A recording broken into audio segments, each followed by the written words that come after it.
small wonder won't be seen tonight, so we could bring you a very special episode of The Gen X Files. Welcome to The Gen X Files. I'm Jim. I'm Adam. And today's show is all about Scream. What's your favorite scary movie? Yeah, well, Scream. Scream? What a great movie. Man, it is such a good movie. It's so nice to see it again. Yeah. Like, it's been a while since I've watched the original. I think Scream is my favorite series of movies. Like, I think Franchise. the quality of the franchise is really solid. At least the first. I think all of them are fairly solid. I don't think there's like a Jason X. No, there's definitely not anything that's that level of bad. It does have a level of quality that most horror movies don't sustain throughout their That is true. run. But the original, again, Wes Craven reinventing horror, with his buddy Kevin Williamson. But I mean, it's just funny. It just kind of came out of nowhere and redefined horror. It just basically saved the horror genre. Yeah. I mean, by this point, it was a lot of the Jason X's and awful, like, 10th, 9th, 10th movie in a franchise that were just bad. Yeah, we're a few years from Candyman and the It sequels, and there wasn't a ton of really unique stuff coming out at that point, especially in the mainstream studios in terms of horror. No, and this definitely revitalized. Unfortunately, there were a lot of Copycats. Yeah, and they aren't. I Know What You Did Last Summer. It wasn't a bad movie. I mean, they were still fine.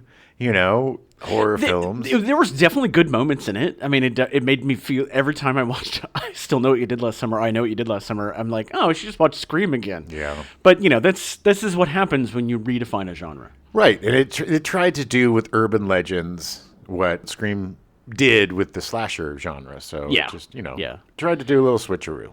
Yeah. Well, take yourself back to 1996. Oh. March 13th, unemployed former shopkeeper Thomas Hamilton walks into the Dunblane Primary School in Scotland and opens fire, killing 16 infant school pupils and one teacher before committing suicide. Good Lord. Yeah. September 7th. What the hell? I mean, honestly, don't know. what type of psycho kills children? I mean, you got to be like the worst. Like it's unconscionable to me going and killing anybody. Honestly, yeah. Surprise, surprise. Obviously. But going in and targeting kids, you've got to be a real effed up individual to be that. Just absolutely. Yeah, horrifying. It's pretty awful. September 7th, rapper and actor Tupac Shakur attended the Bruce Seldon versus Mike Tyson fight and afterward was shot and injured in a drive-by shooting attack by an unknown assailant. He was left in a critical condition afterwards and died of his injuries at the University Medical Center of Southern Nevada 6 days later on September 13th. On September 30th, 2023, over 27 years later, Dwayne Keffy D. Davis, the last surviving witness of the incident, was arrested and indicted for Tupac's murder. Yeah, we'll see. We'll see if he did it. Literally just happened. And surprise, the guy who survived is the one who did it. Well, he's been a person of interest for a lot of years. Yeah. They're just, there's been so many conspiracy theories and lore around Tupac's death. Was he actually killed? Yes. Sorry, but yes. But no, I mean, they said the FBI did it, the cops did it, Biggie did it, Yeah. But I think they're saying that it might trace back to Suge Knight. That would not surprise me. Allegedly, I'm not. I don't know for sure. If you're listening, Suge, allegedly. I think he's still in jail, but if not, he should be. But better late than never. Yeah, hey, I mean, maybe at some point there will be closure. The worst thing about it is Tupac was an amazing artist, and the fact that he was, not just he was a great poet, he was a great rap artist, he was a really talented actor. Yeah. The guy had it all going for him, and huge future. And he would have been doing great work up until today and beyond if given the chance, I think. That is true. November 19th, Martin Bryant is sentenced to 35 consecutive sentences of life imprisonment plus 1,035 years without parole for murdering 35 people in a shooting spree in Tasmania earlier in the year. I really appreciate the effort, and it must have been a Herculean effort on your part to have mass shootings that weren't in the United States. I think that was a brave choice. Yeah. Well, how easy and typical it would have been just to put the thousands of mass shootings that we have every day. But no, you picked Tasmania and Scotland. And Scotland, yeah. Right. Well, there were some mass shootings going on in America, but the really bad ones were international, and then we kind of caught up. Yeah. Yeah. Well, Yeah. look. And we surpassed them. We've not let up since. We took that ball and we rolled with it, and we were like, "You think you can do mass shootings? Yeah. Oh, hold my beer, but not a Bud Light." No, okay, all right. December 20th, Scream is released in theaters just in time for the Christmas season. What's your favorite scary movie? Christmas with the Cranks? Yeah. Sound of freedom. Okay. So Scream starts with Kevin Williamson, an actor from North Carolina. Williamson had first moved to New York City to pursue acting and managed to land a part on the soap opera Another World, which I realize now, I think I said in a previous episode that a different soap opera was my mom's favorite. Another World was what I was thinking of, which Kevin Williamson was on. Oh. That was my mom's go-to for soap operas. Surprised she hasn't corrected you. I'm surprised she hasn't either, to be honest. Yeah. But he moved to Los Angeles shortly after, where he had small parts in the TV series In Living Color, in the films Dirty Money and Hot Ticket, and in various music videos. Around this time, he started taking screenwriting classes at UCLA. Okay. While attending UCLA and house-sitting for a friend, Williamson saw an episode of Turning Point, the ABC equivalent of 48 Hours, on Danny Rolling, the serial killer who preyed on college students. Yeah, the Gainesville Ripper. Yeah, he murdered 5 students in Gainesville, Florida over 4 days in August 1990. I don't mean to make light of the murders by saying it that way, by the way. I mean, there are people that did die, yes. It's horrifying. I mean, I've seen, you know me, You watch so much true crime. I have an affinity for true crime shows, mostly Dateline and 2020. Yeah. I don't really go deep into the ID. I used to. Right. But I don't really go deep into the niche things like, the women killer, mothers who have 3 children who are killers. They have very specific shows. Oh, yeah. That's so weird. That's the beauty of murder in this country is there's so much of it that they can have niche things. But yeah, no, I am kind of fascinated with all that stuff, and yeah, the Gainesville Ripper. So you've seen stuff about him? Oh yeah. I don't know anything about him. This is all new to me. I'm shocked I'd never heard of him. It's not very similar to the Scream, things. It kind of has the same flavor to it in terms of like where it happened and whatever. But it wasn't like 2 college kids and spoiler alert for Scream. If you know So Brolin later confessed to raping several of his victims, committing a triple homicide in his home city of Shreveport, Louisiana, and attempting to murder his father in May of 1990. Yeah. In total, he confessed to killing 8 people. He was sentenced to death for the 5 Gainesville murders in 1994 and was executed by lethal injection in 2006. Yep. No more. He is gone. The episode of Turning Point disturbed Williamson so much, and he realized after that a window was open and anyone could have gotten in, so he armed himself with a kitchen knife and called a friend for support. Okay.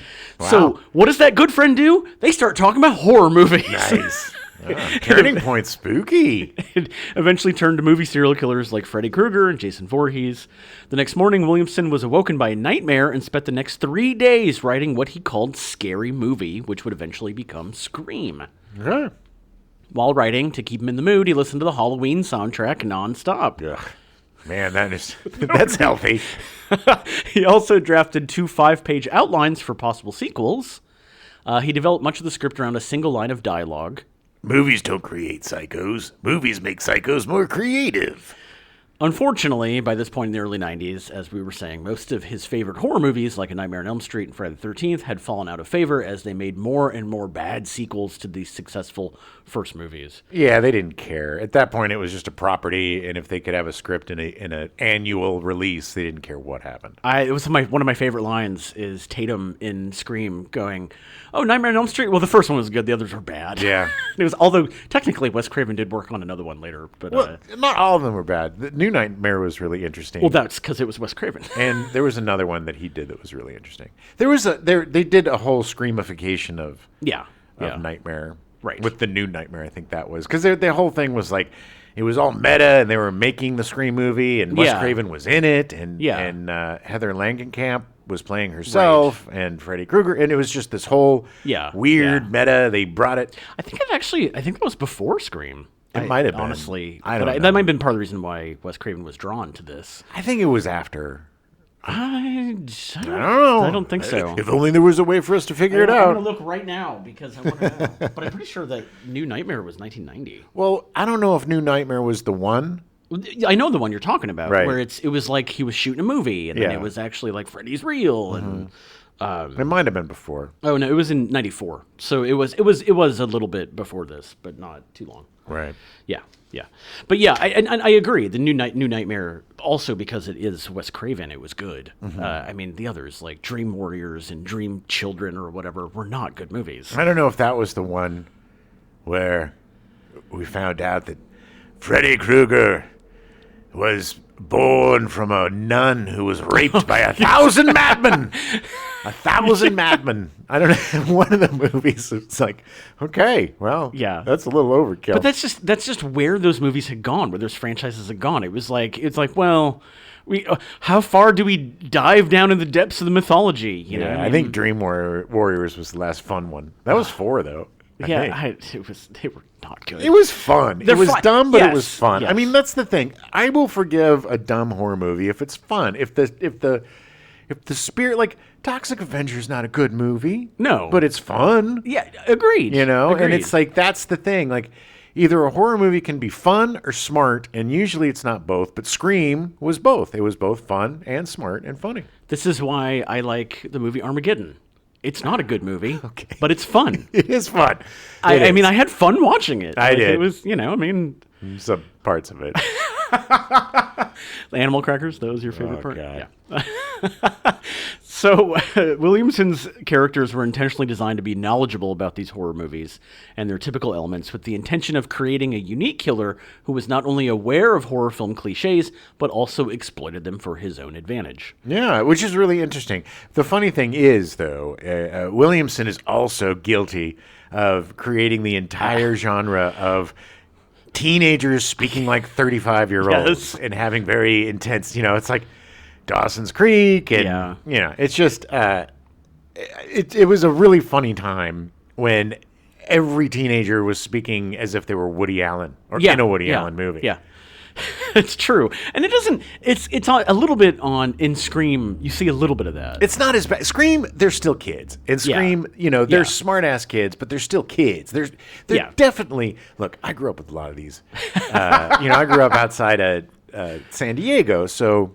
And I went to a private school, so a lot of the kids I went to school with were really rich and had these big houses and these big parties. It was very similar, like the big parties, the big thing, and a bunch of little privileged white kids, who have everything handed to them. And it's just like, it just shows you how disconnected these kids are. That's another thing about this movie that I don't think a lot of people talk about is like the class aspect of it. Oh yeah, where these kids are just so privileged and so disconnected from everything that they'll run around in the hallways, or they find out that the principal's been butchered and they want, let's go see it. Well, hanging from the goalpost. Let's go. Exactly. These little suburban sociopaths, man. Well, and the Jamie Kennedy character obviously did not come from the same kind of money because he was working at the video store, and they just shit on him the whole time. Yeah. I mean, it was I mean, you're right. It is definitely there is a class system in place in the movie that's just there under the surface. Every one of these houses were like they're huge, mansions, like 14 rooms, and like I like how at the end they're like,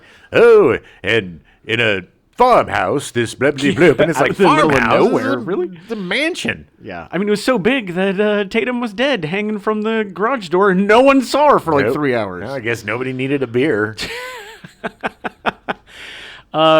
Williamson said about his approach to the movie, or to the script. I thought you could expose the rules and play with them.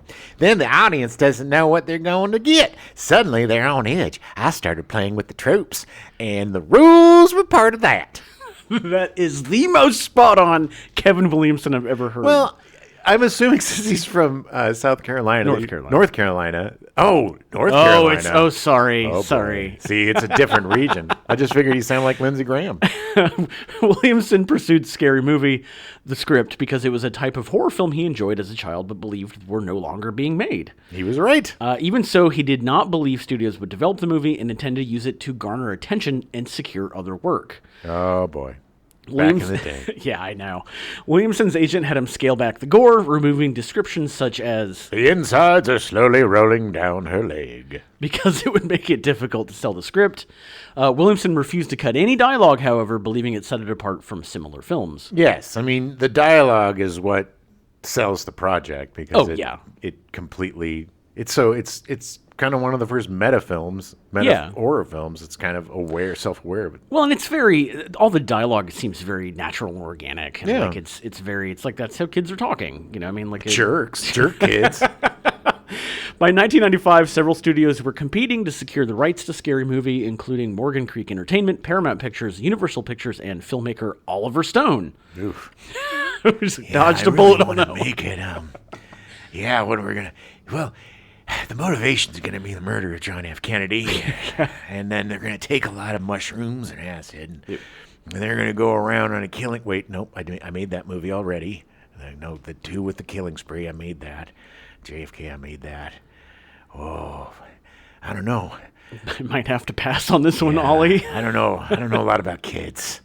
Williamson had sold another script he'd written called Killing Mrs. Tingle, but it had been put in turnaround and had zero chance of being made. Until this was made, and then it was made. And it was not very good. It wasn't that bad.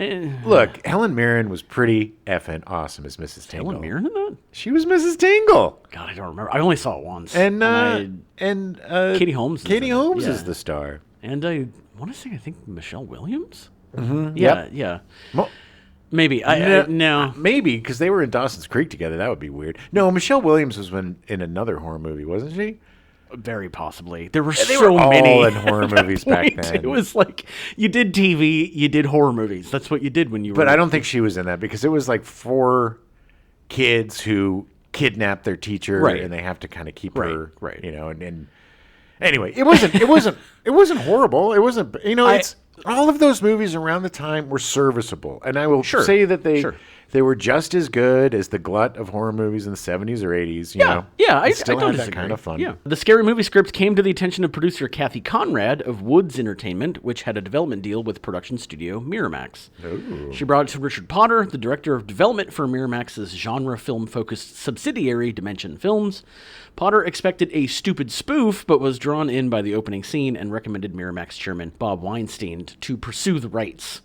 Williamson had purposely written the opening scene to emulate Janet Leigh in Psycho, with a heavily promoted actor being killed off in the first act. That first opening of the movie would make a great short film. I mean, it stands alone on itself, and Drew Barrymore is fantastic. Oh, she's so good. Fantastic. And and I know we get into it, but how cool of her to be like, no, I want this part. Yeah. Because I think I'm going to do it better. And it's like, it's the most memorable part.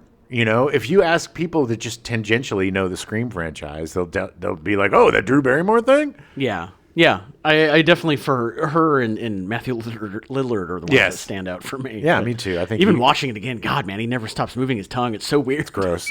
But he is also one of those actors that is just in it. Oh yeah, and you know, his reaction. He's just so present in the scene and constantly reacting without stealing focus, and like the scenes between and strangely I'm going to say it, but between he and Jamie Kennedy are actually really, really good. That is because he has some of the best reactions in the whole movie. Like just to the part when Billy is like, they're stabbing each other, and Billy starts going off about his motivations, and there's just one shot of Stu, and he, like, the look on his face is like, what the hell are you talking about? This isn't what we agreed on. Yeah. Like, he's just, no, we were supposed to be the crazy motiveless killers, and like, but it was all from like a half-second shot. It was Matthew Lillard is the perfect example of the soulless teen, or just the moron that goes along with it for whatever reason. I believe he's actually psychotic. Because I don't think he had a motivation. He just found a good friend that was like, hey, I have a good reason to kill people. And he's like, I think he's just easily manipulated. And he is completely, look at that house. He's completely disconnected from reality. Yeah, his parents are nowhere to be found. I don't know. He's just a latchkey kid gone wrong. So Bob Weinstein agreed, considering an opportunity to produce films instead of just distributing those of others. Although others offered larger figures, Williamson's lawyer advised him to take Weinstein's offer, around $500,000, because Dimension was willing to make the film immediately. Yeah, smart move. Yeah. Williamson revised the script based on studio input, removing some of the gorier content, such as exposed internal organs and severed limbs, and adding the murder of Principal Himbry because Weinstein said there was too long a period following the opening without any deaths. That makes sense, but it's just really funny. I mean, things are so much gory now. Oh, I know. They're so much gorier with, severed. Even just TV is just gory and disgusting. Yeah, It's very quaint that they're like, oh, you can't show any body parts or stuff. Too much. This solved a separate difficulty Williamson was having explaining why all but the core group of characters leave Stu's party in the finale as they go to see Himbry's corpse. Because they're so awful gross. Human beings. Let's go see the corpse! They literally tear up the lawn as they're driving away. It's like, you're such little assholes. No respect. The Scary Movie title was eventually changed to Scream late in production because Weinstein was concerned Scary Movie would lead audiences to believe it was a comedy instead of a horror movie. Yeah, because there were all those scary movies out, yes, with the same title. Scary Movie franchise, yeah. It's weird that Scream was a non-spoof version of a spoof movie. It's crazy. The search for a director took over 2 months with Danny Boyle, Tom McLaughlin, Sam Raimi, Robert Rodriguez, George A. Romero, Quentin Tarantino, and Anthony Waller all being considered. Well, I don't think a lot of them were considering taking it. I don't think so either. I mean, I think this was their list of people they wanted to do. If Quentin Tarantino directed it, it would have been 3 hours, and it's just like dialogue. It would. Okay, look, we're gonna have to rewrite the script. And, okay, we're gonna make it 3 hours long, and they're gonna. I gotta throw in like 8 different uses of the N-word. The explanation of the rules would have taken 45 minutes. And it would have been him. Yeah. He would have been like... He would have just been standing there like... cast himself as Randy. Who had the old guy come in? Randy must have failed the school about 10 times. But he would have been Randy. And John Travolta would have put all the kills. I was in Greece. No agreements were secured for directors because they interpreted the script as a comedy instead of a horror satire. Dummies. Wes Craven was discounted by the studio due to his lack of experience directing satires. Craven liked the script, but he wanted to work on less gory and more mainstream content, including a film adaptation of the novel The Haunting of Hill House from 1959, because of the negative public perception of him based on his previous films. Craven's assistant, Julia Pleck, and producer Marianne Maddalena continued to push Scream to Craven. His interest was renewed after The Haunting of Hill House adaptation was canceled, and he experienced the personal disappointment of his failed horror comedy, Vampire in Brooklyn, in 1995. Yeah, they ended up making that the remake of The Haunting of Hill House. They did. But, Vampire in Brooklyn was just... I gotta be honest, I don't think I've ever seen it. You're not missing much.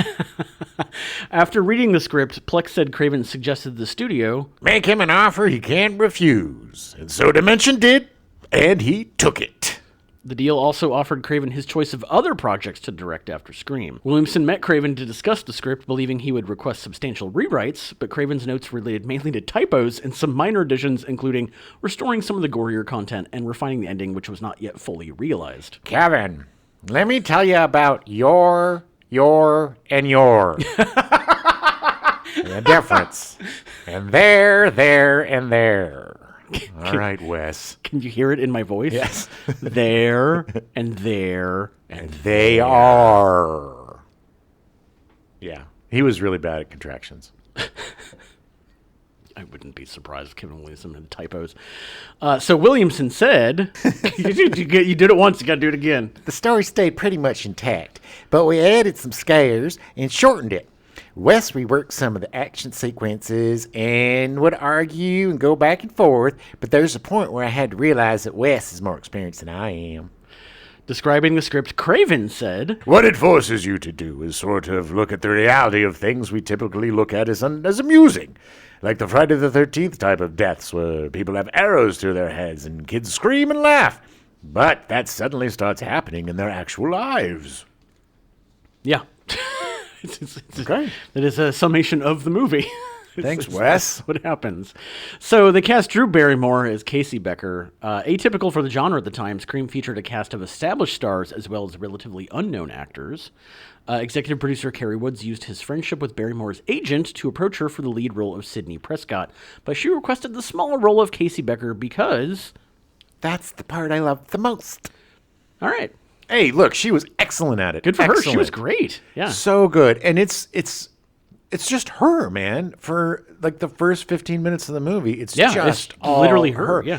And if that scene doesn't work, it's make or break for the movie. That sets the whole tone for the flick. Right. And if the audience isn't buy it right out of the gate, then the movie is doomed. It is. Producer Marianne Maddalena suggested that Barrymore had wanted to leave the project entirely, but took the smaller role to avoid disappointing Bob Weinstein and his brother Harvey. Ugh. The filmmakers agreed to the change, believing it would be impactful to kill off their most well-known actor during Scream's opening and convince audiences that no character was safe. Yeah, it was brilliant.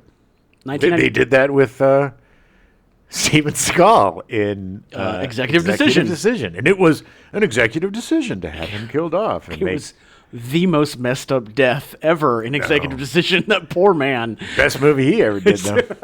His best performance. It's true. That wasn't a stunt. He just literally, they had him fly out. And they were hoping. Yeah. They were like, damn it, he made it. He lived. He's the absolute worst host. Unanimously. On the SNL? Worst host of SNL ever. Are you kidding me?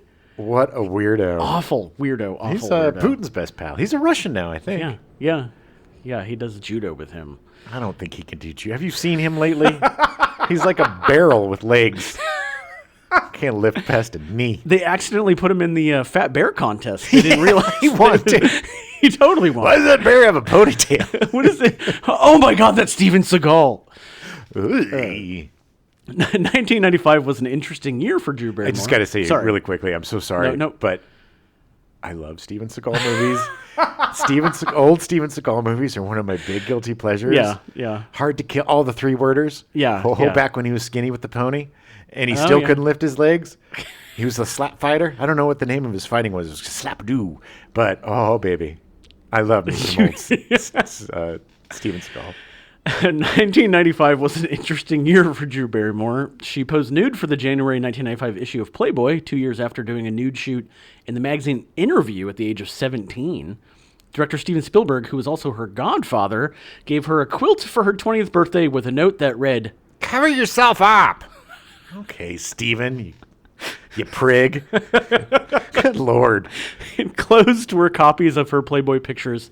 The pictures had been altered by his art department so that she appeared fully clothed. Gross. That's kind of gross. That's just gross, by the way, Steven. I'm sorry. Yeah, but it's a little much. That's a little heavy-handed. She's just a free spirit trying to find her way after being a child star. I mean, she had been through, by the age of 19, she'd been through more than most people go through their entire lives. By the age of 13, she had been through rehab. Yeah. That woman has lived a life, and a crazy life. And so many, again, reinventing herself so many different times. Yep. And really, the longevity she has is crazy. It's really nice. She's just always seemed kind of like a little sweetheart, just she like seems, a nice she person. seems like somebody I'd want to hang out with. Sure. Like she could sit down and chat with. Yeah. While appearing on The Late Show with David Letterman, Barrymore climbed onto the desk, flashed her breasts to David Letterman, and gave him a kiss on the cheek as a birthday gift. Something's going on there, though. With all of this, something's going on with her. Yeah. She modeled in a series of Guess Jeans ads during this time and appeared in 3 movies. Boys on the Side with Whoopi Goldberg and Mary Louise Parker. Mad Love with Chris O'Donnell. Yeah, that's the one where she played like manic depressive or something, and Chris O'Donnell's trying to save her. Yeah. Poor Chris O'Donnell. He's so bland. That poor guy is just the blandest actor ever. If white bread acted, it would be Chris O'Donnell. She was also in Batman Forever, a smaller part as one of Two-Face's assistants. Again with Chris O'Donnell. And Chris O'Donnell. Oh, yeah. Poor Chris O'Donnell. Just such a bad I know. Robin. I know. My friend. Batman Forever was unfortunately, not a good movie. Look, Chris O'Donnell apparently is a really great guy. My buddy Sean worked on that movie. Oh, and yeah? he and Chris used to play basketball at lunch all the time. Nice. And he was just a very sweet guy. I'm sure he is. It's just I feel like he had bad agents and just got put in some stuff that He's just also, there's nothing to, bad about Chris O'Donnell, Right. but there's nothing special about Chris O'Donnell. Right. Chris O'Donnell is like if you just found some random football player in Texas and gave him an acting career. It's just like, Yeah, he spawned a lot of Texas boys to come to L.A. and try to be actors. But he's still working. I think his NCIS, he's been on that I mean, he found his niche. Yeah. Like, he's doing his thing. good for him. Good for you, Chris. Barrymore can most recently be seen on her syndicated daytime talk show, which apparently now has no writers. Yeah, I don't think it's going to last. I don't know. I feel badly for her. It was dumb of her to come out and say that she was going to start the show. I think every other talk show was waiting for her to pull the plug to see what was going to happen so they could do the thing. And, she just happened to be the one that dipped her toes in the water. But, yeah, it was just not a good look. I don't think that it was probably her idea to do this. It was probably the producers and whatever. But even so, her name's on the show, so it's like it is her show, and she does ultimately bear responsibility, whether or not that's fair. But if I get it. If the writers don't want to come back, they don't come back. She did the right thing. She waited, and they, and I'm sure she respects the fact that they were like, look, we're done with this, and it's like, okay. And if the show ends, Drew's going to be fine. She'll find something else. She'll bounce back and find a sitcom or something. She'll do great. Neve Campbell was cast as Sidney Prescott. Vanessa Shaw and Reese Witherspoon were also considered for Sidney Prescott. Who's Vanessa Shaw? She was in Hocus Pocus, The Hills Have Eyes. Okay. Ladybugs. She was the female love interest in Ladybugs. Okay. In 1992. Okay. Is that Rodney Dangerfield? The Rodney Dangerfield coaching the women's thing, and Jonathan Brandis had to pretend to be a girl? Yeah. I can't believe I remember that movie so vividly. It's because it's your favorite movie, Jim. I catch you watching it all the time. Hey, I love me some ladybugs. So Witherspoon was discounted because she looked too young compared to the other cast. She would have been great, though. And Craven's choice, Molly Ringwald, who was 28 at the time, believed she was too old for the part. She was right. We don't need another Grease or The Wiz type of situation with a 40-year-old playing a 15-year-old. The final choices came down to Alicia Witt, Brittany Murphy, and Neve Campbell. All would have been great. Alicia Witt is a very underrated actor, in my opinion. I agree. Brittany Murphy was always great. I think Brittany was a bit too much. She I don't know if she could have been tough enough. Who knows? Brittany Murphy always put in a really great performance. Yeah. She was a really talented actor. I don't know if she would have had the reserve that Neve Campbell seems to pull off in the movie. But Neve Campbell was perfect to play not an innocent, because she's not some innocent goody-goody. No. She's just a traumatized post-traumatic stress, Right. That dialogue, that stuff does not sit right anymore. It's so gaslighting. Her and Billy. Oh my God. And she just the guilt she feels for not effing him because of her trauma is like, girl, come on. There was a couple lines that Billy gives her literally in the police station, and I was like, dude. Yeah, it's like right after she was attacked, too. Right after she was brutally attacked. He's like, well, you got to get over your mom's death, dummy. It's been a year. Yeah, come on. I got blue balls. What are you going to do? If you don't let me get rid of my seed, it'll blow up. It's bad for boys. Oh, I don't care about your dead mom. Oh, I'm so sorry, Billy. I'm so sorry. What a horrible girlfriend I am. You're so right. You're so right. I can't believe I'm backing you up. According to Williamson, Campbell swiftly emerged as the favored choice among the principal crew, and to improve her chances, they filmed her screen test first, forcing the other contenders to try and surpass her performance. Weird. The producers said Campbell brought athleticism from her dancing background with a combination of strength and vulnerability. They're absolutely right. That is a perfect way to describe her. Describing what attracted her to the role, Campbell said Sidney was a fantastic character for any kind of movie who transitions from tormented, traumatized, insecure young woman to an overwhelmingly empowered and strong. Nice. Also, that was literally a tape. And that was not Jim. That's her non-acting voice. Yeah, she's in those. You see all those videos where you're surprised that people don't have accents. Yeah, Neve Campbell's always number one. Exactly. She sounds like a 3-pack a day smoker. She's actually she's 72 years old. Campbell is Canadian and appeared in a few Canadian productions, like an episode of The Kids in the Hall. I remember that. I don't remember her. I need to 100% rewatch that series. It was one of the characters that they played like a young girl in school. Oh, yeah. And there were all these schoolgirls, and she was one of the schoolgirls. in the episode. Okay. She did end up landing the role of Julia Salinger in Party of Five in 1994, which she appeared on for 6 seasons. I appeared on that show several times. Nice. The show won a Golden Globe in 1996, and Campbell was lauded for her acting ability. I was not. And I didn't win any awards. This led to a part in the movie The Craft, co-starring Robin Tunney, Fairuza Balk, and Rachel True. Didn't lead anywhere for me. In fact, The Craft was what put Campbell on Craven's radar, as he really enjoyed her performance in the film. She was good. She was the burned up witch, right? That had like all the scars. Yeah, I think, if I remember correctly. Fairuza Balk. It's been a long time since I've seen The Craft. And then there was the other girl. There were 2 other girls. Well, there's 4? I thought it was just 4. 3. Mm-hmm. Oh, okay. Neve Campbell, Robin Tunney, Fairuza Balk, and Rachel True. Oh, okay. Yeah, the 4 of them.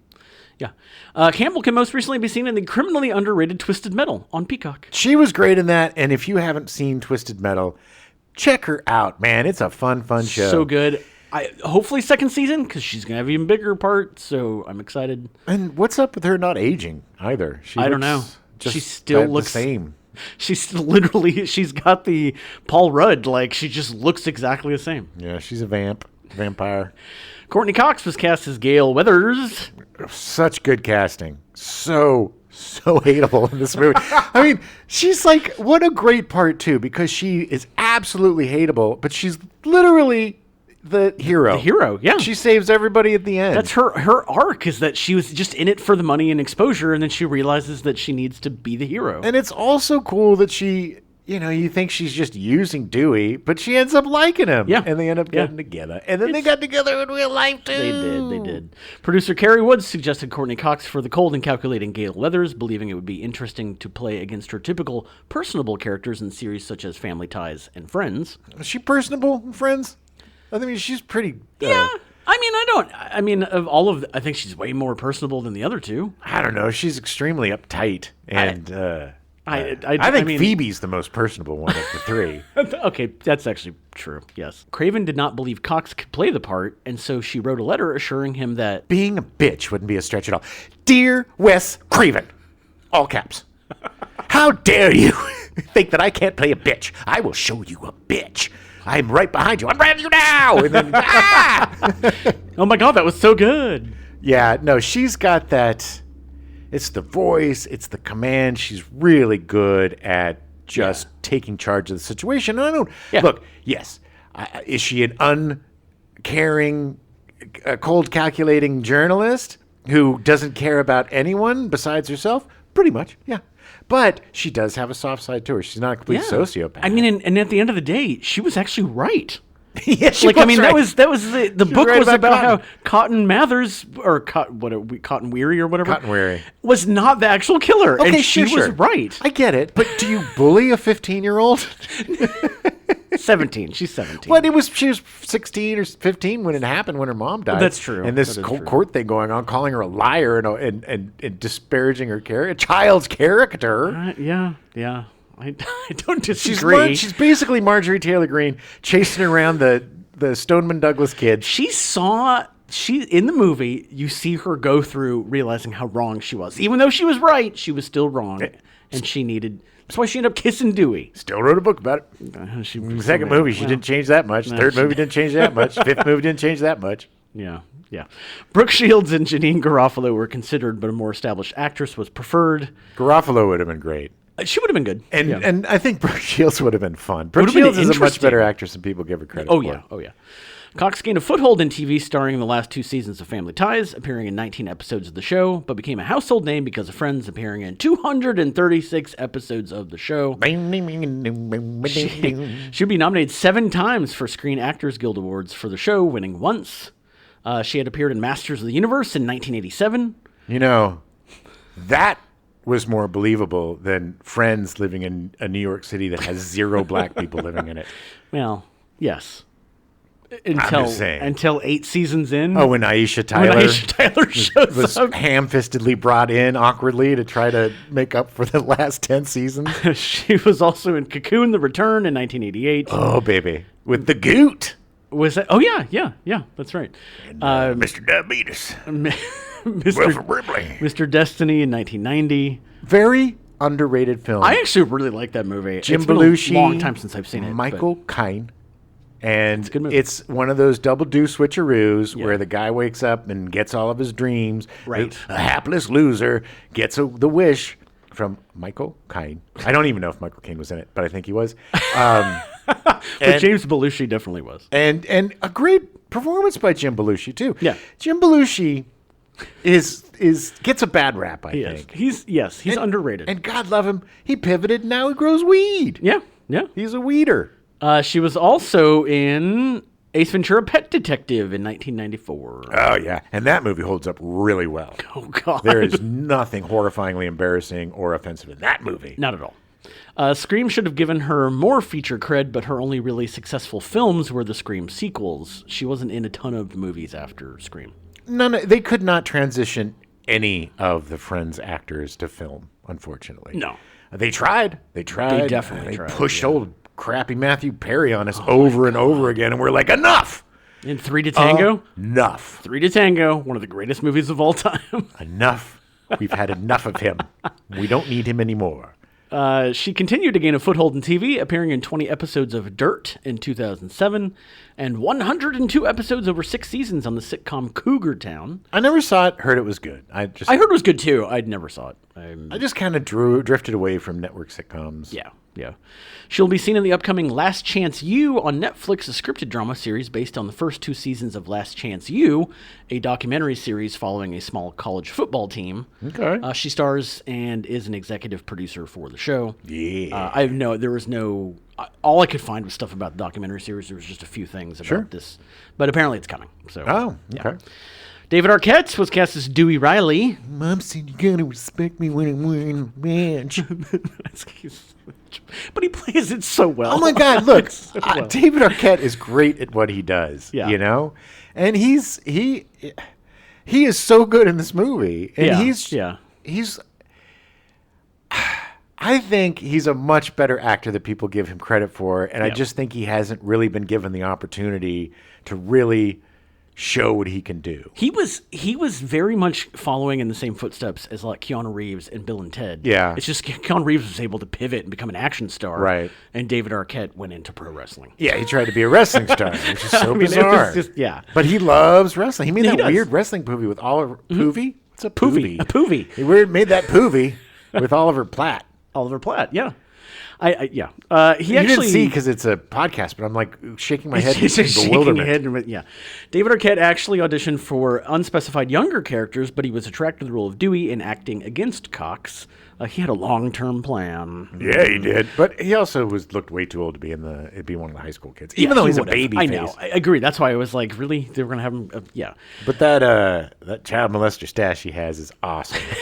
Courteney Cox had just gotten out of a 6-year relationship with Michael Keaton. Yeah. Which I totally didn't realize. Oh, yeah, they were together forever. Like 88 to like 94 or something. I was just like, really? Man, I love Michael Keaton, and I really love Courteney Cox, but that just seems exhausting, that relationship. That is so true. Honey, that is so true. we're going out with, we're going to go out with Courtney and her boyfriend again.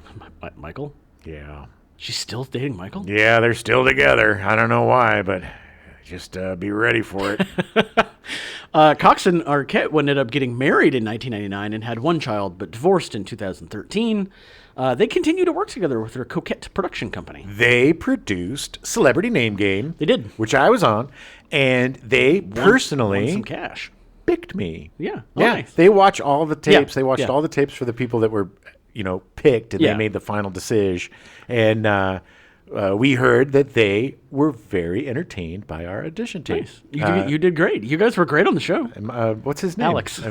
Alex Walters was my partner on Yeah. that show. Extremely talented guy. Hilarious. You guys were great. It's a great episode. If you're listening, Alex, I miss you, buddy. check out a Celebrity Name Game on Plex. There's Yeah. a whole channel now you can watch. If you watch long enough, You will see. Yeah. you might see me. It's really interesting that they separated. Cox and Arquette separated in 2011, finally divorced in 2013. But they actually have said that their production company, they actually worked better together. Yeah. Like it was like, hey, we realized this is what we should have been doing the whole time. Yeah, I don't know how it is now, but Yeah. back then at least they said that they made better friends than Yeah. you know. Yeah. The character of Dewey is written as a dumb jock, but Arquette interpreted it as a position of authority getting no respect. He wants to be John Wayne. He wants to be this tough guy, but he's just got a heart of gold. Arquette had early success in his career in TV. So much more interesting, too, by the way, than playing it as the dumb, typical Oh, jock. yeah. Because, that where I grew up in Escondido, all of the dumb football players who couldn't get into college became the a-hole police deputies department? in or the deputies of police department, and they were the worst. Yeah. It was just so good for him for taking that and making it. It more... was all the bits with him in playing against Rose McGowan and like about the mom and like them being related and him just like, come on, man, well, like just so insecure. It was so great, like the looks he gave when he was in the station, and they're like, "Come on, Dewey, take us home," and he's like, "Oh, you're gonna respect me," and he's like looking around like, "Oh, I've never done it, didn't hear that." So excited about the hot girl showing interest that he was just like, and he was smooth with her too. He's here with me. She's here with me. Miss Gail, do you want to come take a walk with me? Yeah, I was 24 for a whole year. Yeah, that was cute. That was great. There was a cute little courtship, too, between them. It was really, the chemistry was definitely there. It was believable, yeah. He was in 13 episodes of The Outsiders in 1990, based on the S.E. Hinton novel. Yep, I remember that. I've never seen that. Yeah. Did not know that was a thing. That came out in he was 1990, good, too. Yeah. It was weird. He was in 12 episodes of Parenthood in 1990, based on the 1989 movie. Arquette also had a small part in Buffy the Vampire Slayer in 1992 and in Airheads in 1994. Arquette's most successful movies have been in the Scream franchise, much like Courteney Cox. In 2000, he started a career as a professional wrestler, best remembered for his widely panned stint in World Championship Wrestling, where he won the WCW World Heavyweight Championship and headlined the Slamboree pay-per-view event. Okay. He would later receive praise for his work on the independent wrestling circuit. All right. He can most recently be seen in Mrs. Davis on Peacock. He was great in that. I think he's a great actor. He's very underrated. A lot of fun. Just seems like a nice guy. Yeah. He was great in the original Buffy the Vampire Slayer. Yeah. He seems very genuine. He seems like somebody that's not going to, like, and he seems, say loyal, but he seems like he'd be a good friend. Sure. Like somebody you could call up and he'd help you if need be. Like, yes. And he's been through a lot. He lost one of his siblings. And what was her name? Alexis Arquette. Alexis, yeah. She passed a few years ago. Yeah. Brother of Rosanna Arquette. Yeah. Who's also a great actor. Great, yeah. Very talented family. Rose McGowan was cast as Tatum Riley, Dewey's sister, not brother.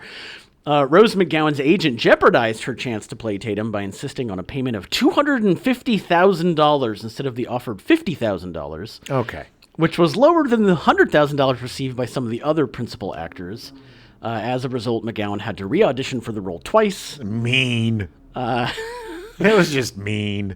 Thora Birch and Natasha Lyonne also auditioned for the role, with Lyonne was being the preferred choice, but as she was under 18, they could not consent to joining without parental permission. She would have been great. She's a great actor, but it would have been a very different role. She would have been more of the like fast-talking best friend rather than the ingenue, sexy, whatever. Right. No against, Yeah.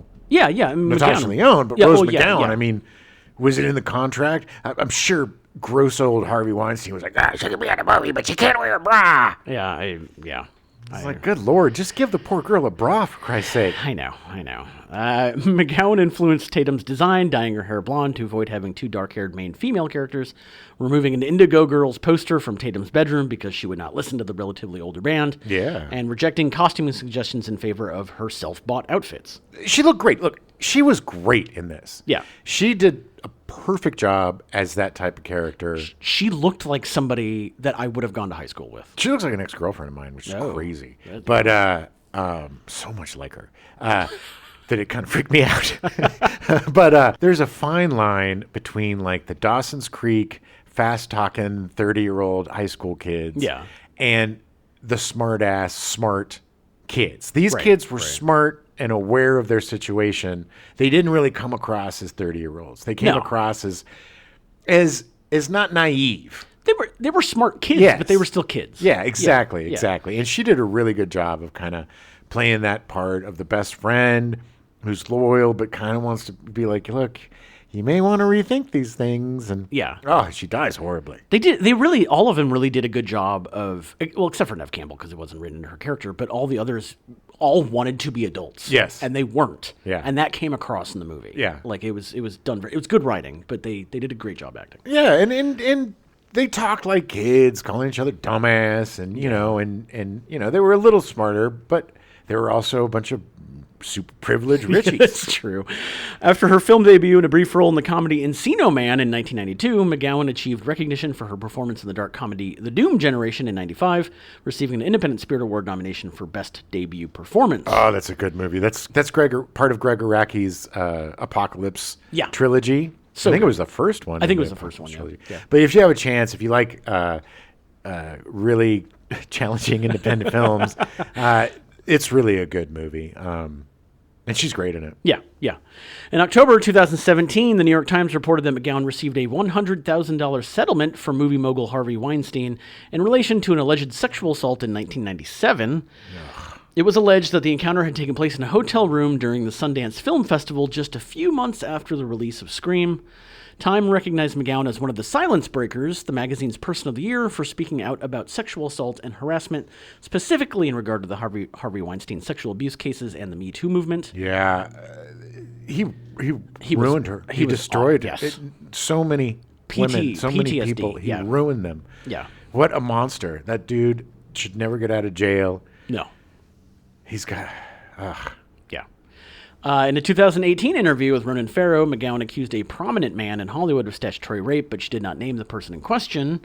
In August 2020, McGowan announced the man was filmmaker Alexander Payne, claiming that he had sex with her in California when she was 15 years old. Yeesh. Alexander Payne has a new movie coming out this month. I don't remember what it's called, but I was like, Payne responded to McGowan's allegation by writing a guest column in Deadline Hollywood. He acknowledged a consensual relationship but denied any impropriety, stating that they had met when she was over the age of consent, which is 18 in California.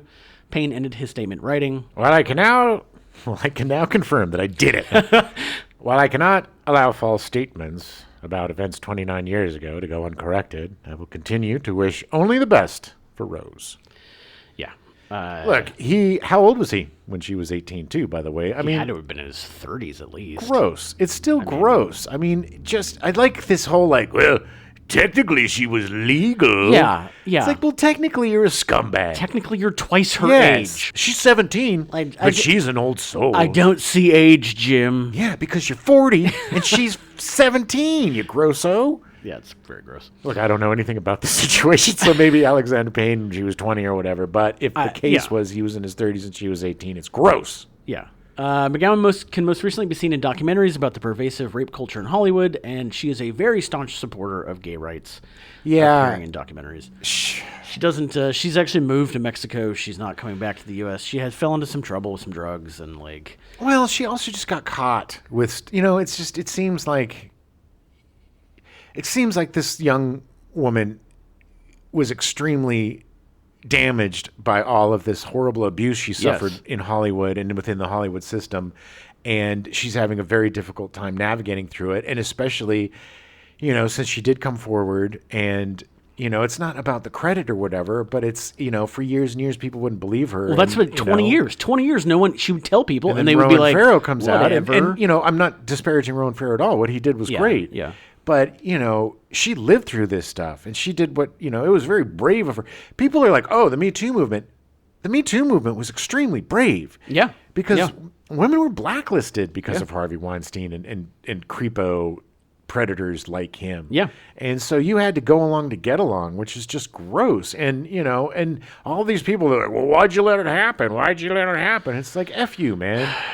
Until you're in somebody else's shoes and you're in that position, just keep your mouth shut. Yeah, exactly. Skeet Ulrich was cast as Billy Loomis. Poor Skeet Ulrich. Weird thing, I just added this in because I was reading about it before we watched the movie. When he was 6, his father kidnapped him for 3 years. Yeah, him and his brother. They went down to Florida, and he essentially had them till he was 9. Then he went back to live with his mom, and then his father disappeared out of his life. Ulrich. Yeah. He was some race car guy and went down to Florida, and it was super weird. Yeah, and also Skeet is short for Skeeter, which was his nickname when he was young because he was very small and fast like a mosquito. You're like a skater. Look at that little skater there. I'm sure it came when he was in Florida. Sure. Believing he was rising in popularity, Vince Vaughn was the studio's preferred choice for Billy Loomis, but he was too ill to audition. Weird. Yeah, I don't know what that means. He also wouldn't have been right for the part. No, he wouldn't have. I love Vince Vaughn, but it's just he's more of a if they were going to cast anybody, he would have been Stu. Yeah, I could he's see more him of the Matthew Lillard. Yeah. That kind of weird. Yeah. Ulrich did not attend auditions because of scheduling conflicts, but his girlfriend did, and mentioned that Ulrich brought her. Producer Beach went out to meet him personally. Hello, Skeet. I just want to meet somebody named Skeet. Never in my life I'm ever going to meet someone named Skeet again. Ulrich liked playing a serial killer after more innocent and naive previous roles. To develop his character, he researched serial murders, psychological profiles, and outfitted one of his hotel rooms to the Billy persona to help him get into character, outfitting it with punk rock posters and black lights. Ooh, edgy. He said, I was into punk music in my teens and really just trying to recapture that angst. I would sit there and read about serial killers and watch Faces of Death. Anything to get into that gory mindset. It was eerie. That was creepy. All I had to do was impersonate Johnny Depp because that's what Skeet Ulrich does. That's true. That is true. That's the thing. That's why I said poor Skeet Ulrich, because unfortunately, he's just the poor man's Johnny Depp. He is. And it's not any fault of his own, but he just got that same voice and that same look. And the brooding little bangs that they have didn't help any. Framing his face with this. And Skeet Ulrich was great in As Good as It Gets. Yeah. He's a really good actor. He's come into his own recently. I was going to say as an adult, but as an older actor, he's kind of found his niche playing, dads and stuff.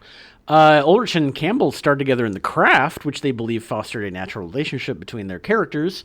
Okay. Ulrich had uncredited parts in Weekend at Bernie's and the original live-action Teenage Mutant Ninja Turtles. Cowabunga! The Craft was his breakout role. Despite being in quite a few films, Ulrich's feature success has been in the Scream franchise, much like most everybody else in the movie. Well, because because it's a collection of TV actors and, people that are hard to classify, let's just say. Yeah. He's found much more success in TV. He was in Miracles in 2003, appearing in all 13 episodes of the show. That was the only extra work I ever did in Hollywood. Nice. Which I was not seen. I got to wear a fireman's costume. It was super fun. I sat inside of a giant hangar at LAX for 13 hours. Welcome to the world of being an extra. He also starred in Jericho in 2006, appearing in 29 episodes. He appeared as Detective Rex Winters in 15 episodes across the Law & Order franchise. Yeah, he was good in that. Jericho, that was like a juggernaut. And then it got canceled, and everybody was like, that was one of the first petitioned shows that got brought back because of a petition. Because I think it ended on a cliffhanger or something. Yeah. I got to be honest, I really did not like the show Jericho. Oh, I never saw it. I don't know. I was working at Warner Brothers at the time, and so I was able to see the screeners and stuff, and I just didn't get why people thought it was so good. I don't even know what it was about. It was about a nuclear bomb going off in the Midwest. Oh, it wasn't about the walls of Jericho coming down from the horn. It's just it was like all mystery. Like, what is it was kind of trying to capture that lost feel of what's going on and we don't know and there's a ton of shows like that out at that time. He's most recently appeared in 64 episodes across 5 seasons of Riverdale. Nice, probably playing a dad. Matthew Lillard was cast as Stu. Matthew Lillard actually auditioned for Billy, but the casting directors did not consider him the right actor to make out with Campbell, and had him audition as Stu for Craven, who immediately offered him the part. You want the part?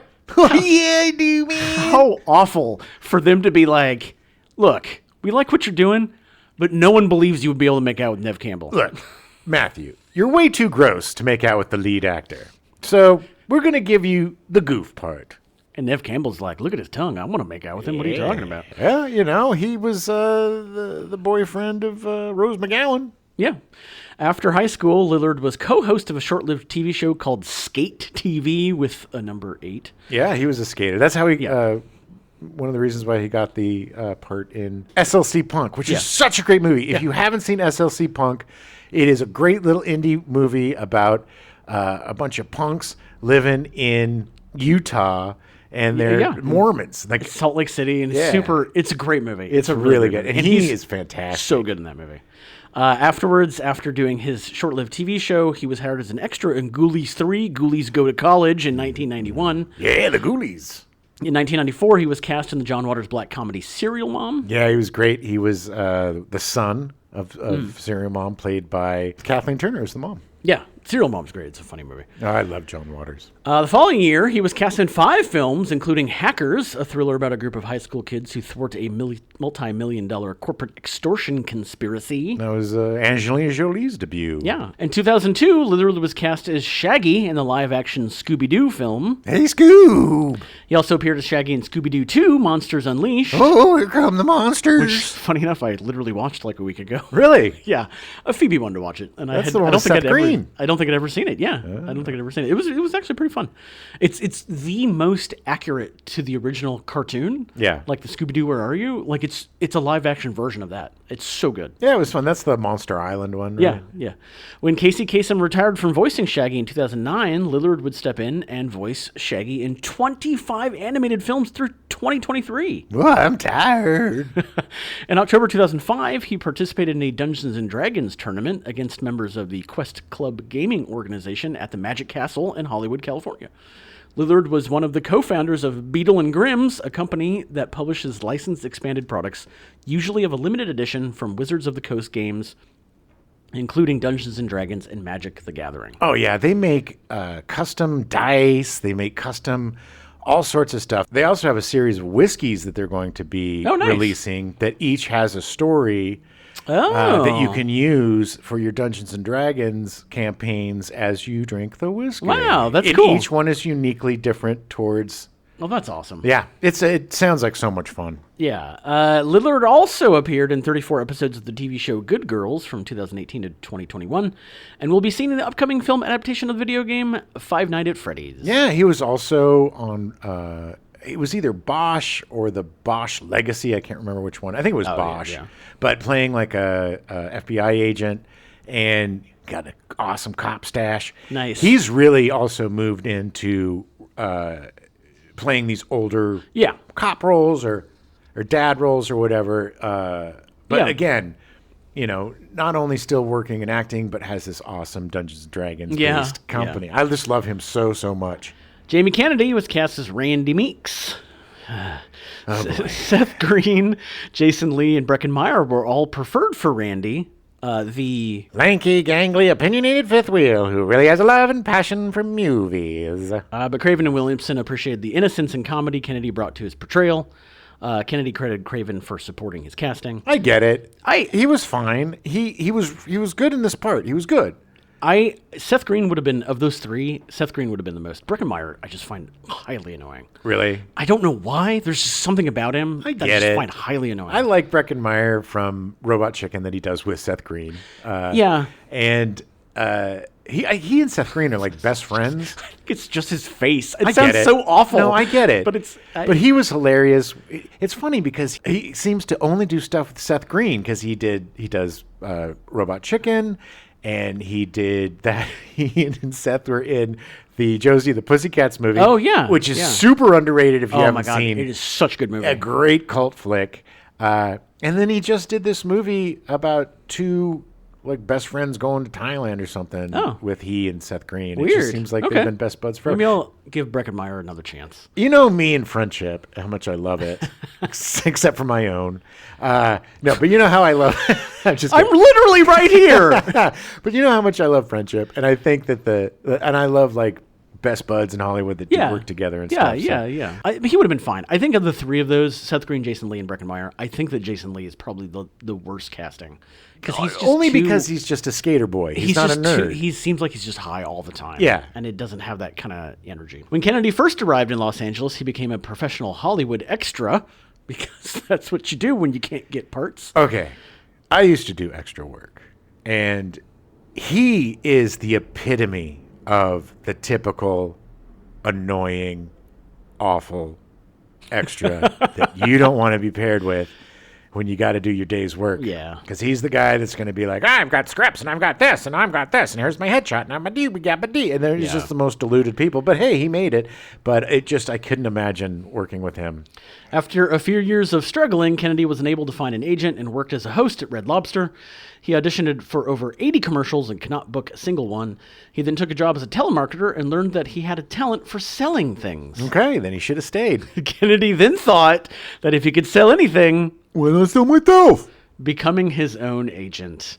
Kennedy created a false persona, screen agent Marty Power, to attract the attention of real agents and managers over the phone who would later book his performances. He's like Donald Trump. Making up his publicist. Marty Power! Marty Power. Hey, Marty Power here. I got this great kid, Jamie Kennedy. No relation, but you should really check him out. He's a hilarious guy. He's pretty good looking. Can I send him in for an audition? Jamie, is this you? We told you to stop calling. No, this is Marty Power.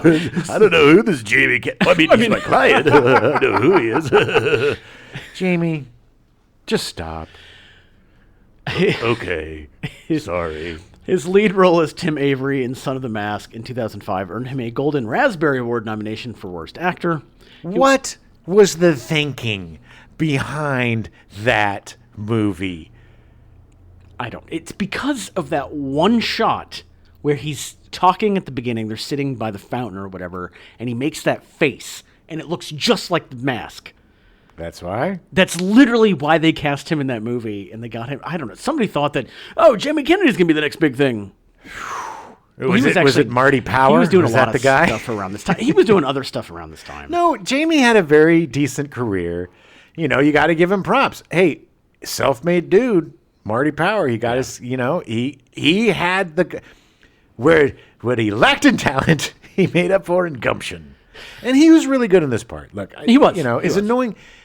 This character was annoying, and they picked up the perfect guy to play him. Yeah. He would later voice his experiences with the film Son of the Mask on his YouTube channel in the later years after its release. The film would go on to inspire Kennedy to host the 2007 documentary Heckler after feeling hurt by the film's poor reception, in which some reviewers attacked him personally.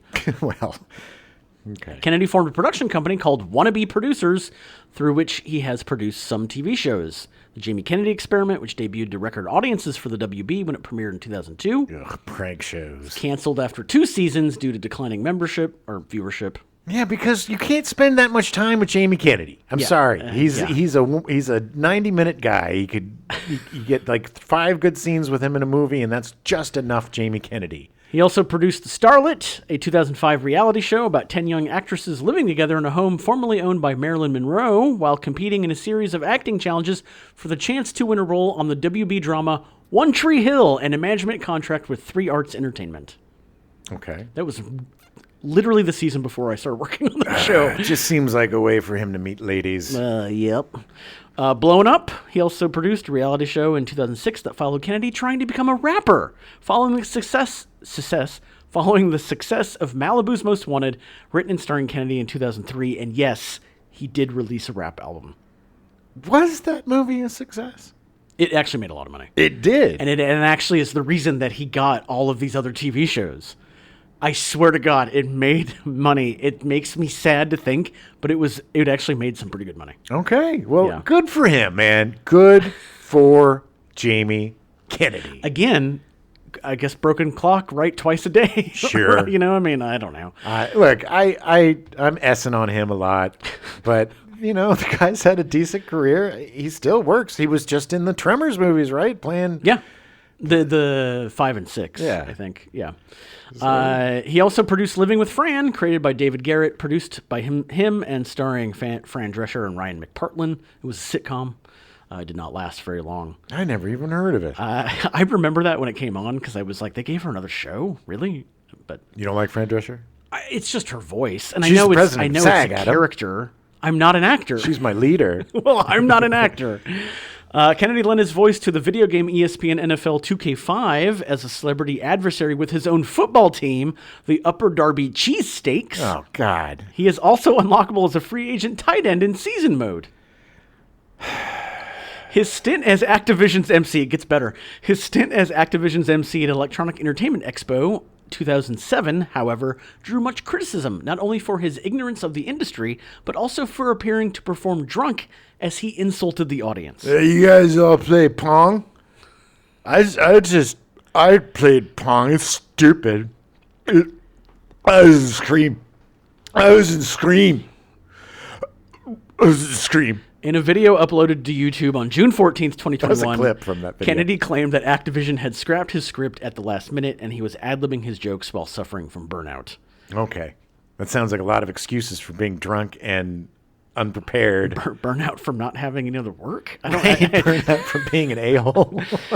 From 2008, this is the most amazing thing. From 2008 to 2010, Kennedy played psychology professor Eli James and the CBS drama Ghost Whisperer, and he pulled off perhaps his greatest trick. He dated Jennifer Love Hewitt for a year while filming the show. It was so weird. Everybody was so uncomfortable. Even he was uncomfortable about it. It's just like nobody got it. He didn't even get it, and it just seems so... It was every day he'd wake up and go like, this is really happening. Is this real? Yeah. Am I being punked? Am I on Jamie Kennedy's experiment? Has she found the secret potion that I'm seducing her with? Yeah, did he learn hypnosis and I it don't finally know. wore off? I think it says more about Jennifer Love Hewitt, and to be honest, I had a huge crush on her when I was young, and now, not so much. Oh, poor Jamie Kennedy. I just feel like... he might just be a really nice guy, and I'm sure he probably he's is. not the worst. And he like we said, he was really good in this role. He did a really good job in this role. Well, he's still acting. Kennedy played Narrow pro-choice America founder Larry Lader in the 2020 film Roe v. Wade, which stars a predominantly conservative ensemble cast. Yeah, I was going to say, why didn't I hear anything about this? In an interview with the Daily Beast, which noted the film depicts Lader as a shady figure pulling strings from behind the scenes who treats abortions as a money-making operation. Kennedy said he appeared in the film to perform in a dramatic role that he's not normally offered and personally identifies as pro-choice, and that it's also not fair for people to think that because I'm in a project with them that I'm like that or that I believe in that stuff. Well, you know what, Jamie? When you lend yourself to that and you're in it, then people are going to think that you support it. You're old, I'm just getting a paycheck and I wanted to play a different kind of part, even though, go be in another right-wing effing movie, Jamie Kennedy. Nobody has any, I've lost all sympathy for Jamie Kennedy now. I'm angry. wow, that was just a roller coaster with Jamie Kennedy. Oh, Jamie. Woo! W. Earl Brown was cast as Kenny Jones, Gale's cameraman. This is a guy that I love. Again, a journeyman character actor that I cannot believe that he was in something about Mary. I know. W. Earl Brown and Craven were friends, and he was not required to audition, but did have to gain about 20 pounds. Those are the best. The best roles is when it's like, okay, you're going to have to gain some weight. Hey, so got a part for you. I did a part, and I've mentioned this before, but I did this feature that we shot for a long period of time where I played a guy in his 20s and in his 40s. And when he was in his 40s, I had to gain a bunch of weight. I would have to gain or lose 30 pounds within a week or so. Ugh, it was crazy. That's extremely unhealthy. Well, when you're young, it's not as still unhealthy. But I'll tell you, the gaining part was super fun. Because I did the old Russell Crowe whiskey and cheeseburgers. That gets your face all puffy for the next day. But yeah, it was not as much fun to lose it. Brown originally wanted to portray Dewey. He was hoping for that part. He would have been great. Apparently, he would have been fantastic. Brown appeared in films such as Backdraft in 1991, The Babe in 1992, Excessive Force, and Rookie of the Year in 1993. That same year, he moved to Los Angeles and was cast in Wes Craven's New Nightmare. He also had a minor role in Craven's Vampire in Brooklyn in 1995. And this is what blows me away. Yeah, me too. He played Warren in the 1998 comedy film There's Something About Mary. Frankenstein beans, Frankenstein beans, Frankenstein beans. You don't remember that was Warren. It blows my mind. Yeah. He is so good. Such a good actor. It was such a good performance that I thought that the actor may have been mentally challenged. That, as far as I knew, was the first time I had seen him. And that is a compliment because it was a very nuanced and respectful performance of somebody with mental disabilities. His relationship with Ben Stiller was really great. Yeah. It was good. You could see the arc of him getting to like him, and it was such a good performance. It was a great performance. W. Earl Brown is extremely underrated. He's one of my favorite. He was in the Last of Us video game. He was the original Bill, who was portrayed in the series by Nick Offerman. Such a great performance, a very great nuanced performance in that game. Deadwood. I mean, I know you're going to mention all this stuff. Yeah, I got a whole bunch to go through okay, here. Sorry. He later took roles in Being John Malkovich, Vanilla Sky, Dancing at the Blue Iguana, The Alamo, and The Big White. Brown also writes and performs with the country music band Sacred Cowboys. You. In 2009, Brown wrote, produced, and appeared in the film Bloodworth, starring Val Kilmer, Chris Christopherson, and Dwight Yoakam, about a washed-up musician that has to come to terms with the family he left 40 years prior.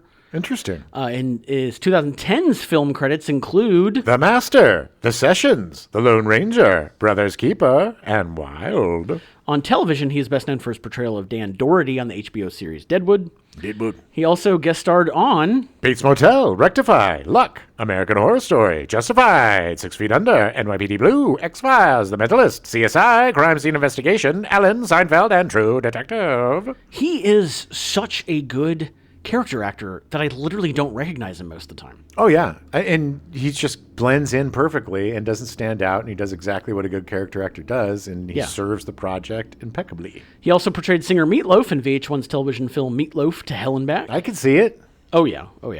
And then The Last of Us, obviously, he played Bill, which I had no idea. Again, that was the same guy. Really? No idea. Yeah. I mean, the name, like, I see the name, and I don't really, it's like, he's a character actor. Ever since Deadwood, I've really paid attention to his career. Yeah. He most recently appeared in the Peacock documentary Paul T. Goldman and in the Western film The Dead Don't Hurt, written, directed, produced, composed, and starring Viggo Mortensen. The Paul T. Goldman thing was crazy. It was really Such weird. a weird, bizarre Really show. weird. Highly recommend it because it's super weird. Yeah. I'm still not convinced it was totally real. Who knows? Maybe because it wasn't, but it was. But I had no idea he was in it. I still don't remember who he was. I don't He either. must have just been playing himself. Probably. He might, because they had a lot of actors come in. A guy that I was on stage with doing the Night of the Living Dead was in it. Yes. He actually wasn't an actor. He had a really good accent. He did a really good job. Nice. The film also stars Liev Schreiber as Cotton Weary. Stars? Question Well, mark? the film also has... sorry.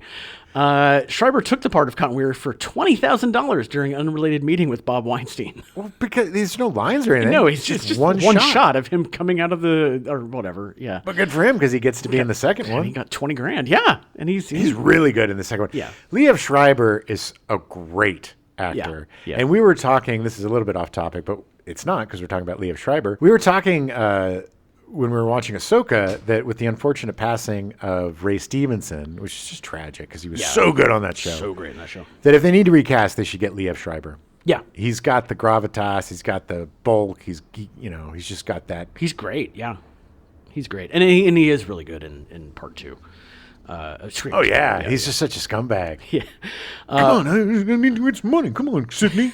Do an interview with me. Roger L. Jackson is the voice of Ghostface. What's your favorite scary movie? Jackson was hired based on his voice work for Mars Attacks. He literally played all the aliens. All the Martians. Yeah. He recounted overhearing his competitors discussing the Ghostface as the new Freddy Krueger, but Jackson interpreted it as a more subtle role, which required charisma and sexiness to keep his target on the phone, even though they want to hang up. Well, yeah, you can't. The only one who speaks is Freddy Krueger. That bunch. So True. Barrymore wanted someone to act against in her scene instead of the character's lines being read to her, and while the filmmakers intended to dub over Jackson's voice with Tom Kane, a veteran voice actor, Craven liked his performance and kept it in the movie. Henry Winkler was cast as Principal Himbry. Oh, the Fonz. Oh, the Fonz. He was great in this, too. I'm the Fonz. He shared an agent with Craven and made his cameo appearance as a favor. It's nice. He looks so young and slim. Yeah, and his one scene where he keeps scaring himself is so funny. It is hilarious. He's so great. I just love him. He is an American treasure. He is the definition of American treasure. He is. Linda Blair from The Exorcist was cast as an obnoxious reporter, and who she just has no lines. She does. Oh, no, she does. You're right. She does. Sorry. And she is obnoxious. She is. She's great. Craven himself makes a cameo as a janitor that wears the sweater and hat, very similar to Freddy Krueger. We talking to me? Called Fred. No, I'm not not talking you, to you, Fred. Not you, Fred. Go back to mopping your mop. Not you, Fred. I'm the Fonz. And I do want to point out Frances Lee McLean as Mrs. Riley, Dewey and Tatum's mom, who was the mom from Gremlins. Exactly. I recognized her. Didn't even realize that was her. So it was predetermined early on that Scream required too many different interior and exterior locations to be filmed on sets.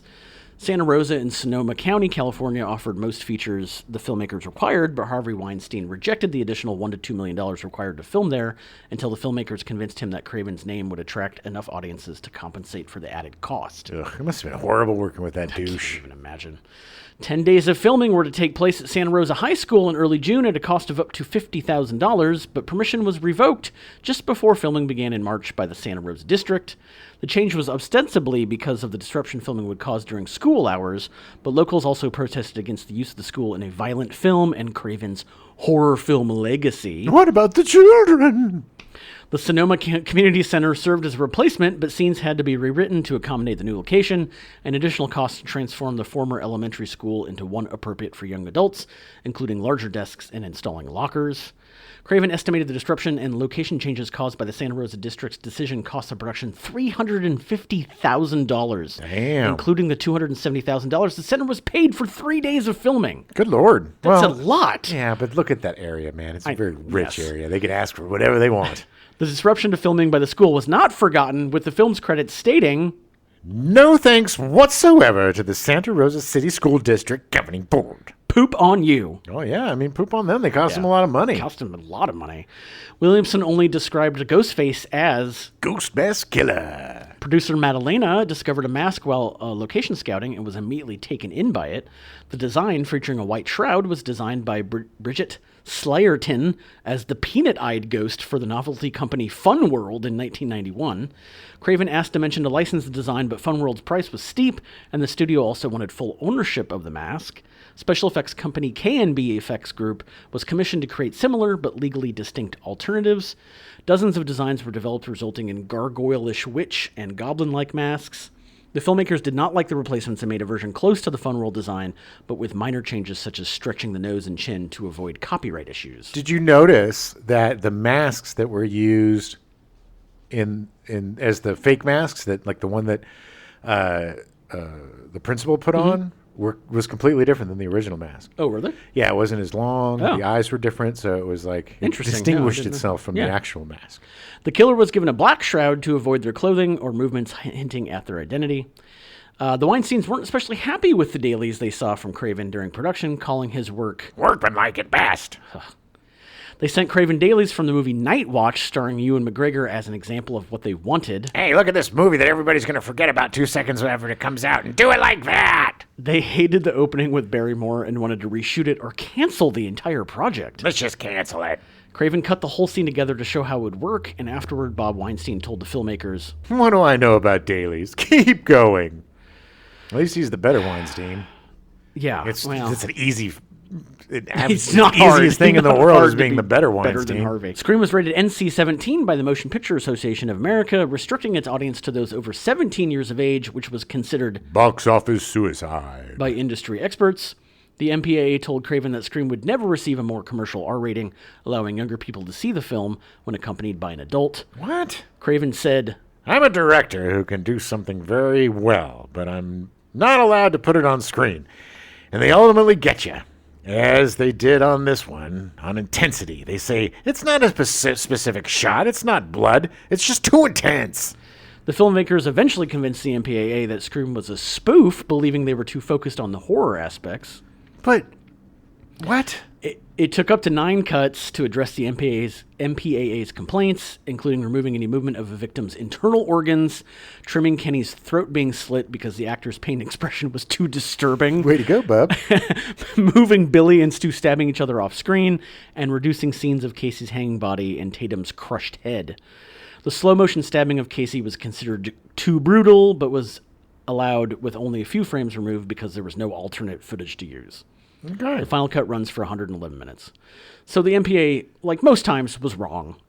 Well, yeah. And it was it was a weird time, too, back then, because it Yeah. was still really conservative, Yeah. you know, always erring Yeah. on the side of wrongness.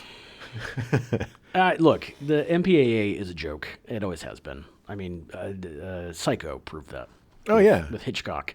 Literally saying, we can't do this. Her getting murdered, we can't do anything. He sat on it for 2 weeks and sent it back, and they go, okay, great. Well, It's a joke. Yeah, just a bunch of people trying to get heard. Yeah. Bob Weinstein opted to release Scream in December as counter-programming, offering teenagers as an alternative to more traditional holiday fare. The decision was unpopular with the cast and crew, with Williamson expecting the film to fail. Weinstein explained, People said we were crazy to put out Scream over Christmas. It was a thriller. It didn't have big stars. It couldn't compete. Well, after Beavis and Butthead, where is that audience going to go? yeah. Sure. During its opening weekend, the film grossed $6.4 million across 1,413 theaters, making it the fourth highest-grossing film of the weekend behind 101 Dalmatians at $7 million, Jerry Maguire at $13.1 million, Show me the money.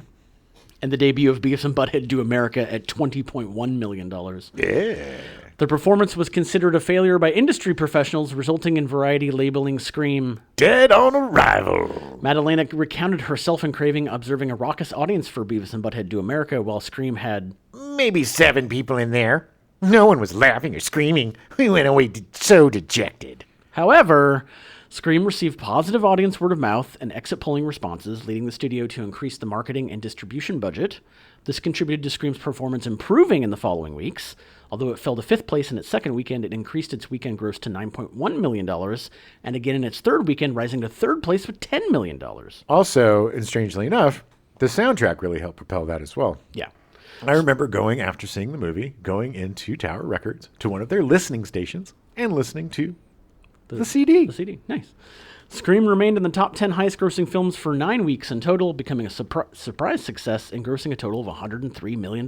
It's really rare for something to open 5th or 4th. And it's just such a low, opening to steadily gain. And I don't think it ever actually was number one. That's the no, funny but thing. it kept it had increasing legs. its because it grossed more and more each week. Even though it didn't hit number one, it Right. still made more money than it did the previous week. I think the best week it had was over 10 million. Yeah. This figure made it the number 13 highest-grossing film of 1996 and highest-grossing slasher film of its time until Halloween came out in 2018. It's a good run.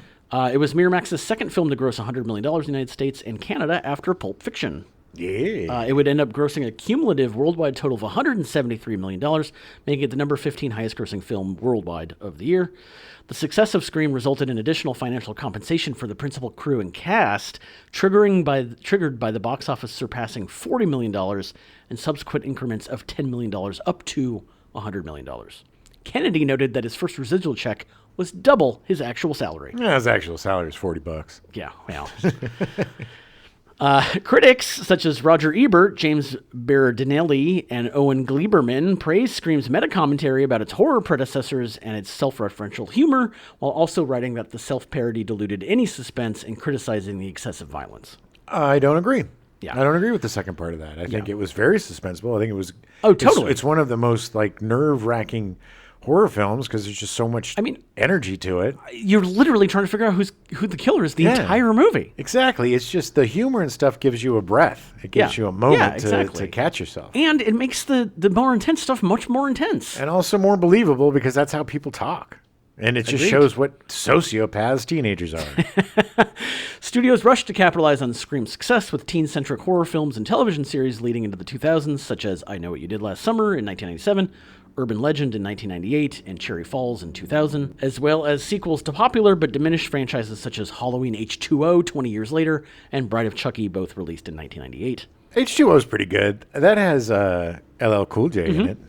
I think he survives. Yeah, I think so. He's like the awesome survivor of horror movies. This and Deep Blue Sea. Deep Blue Sea, yeah.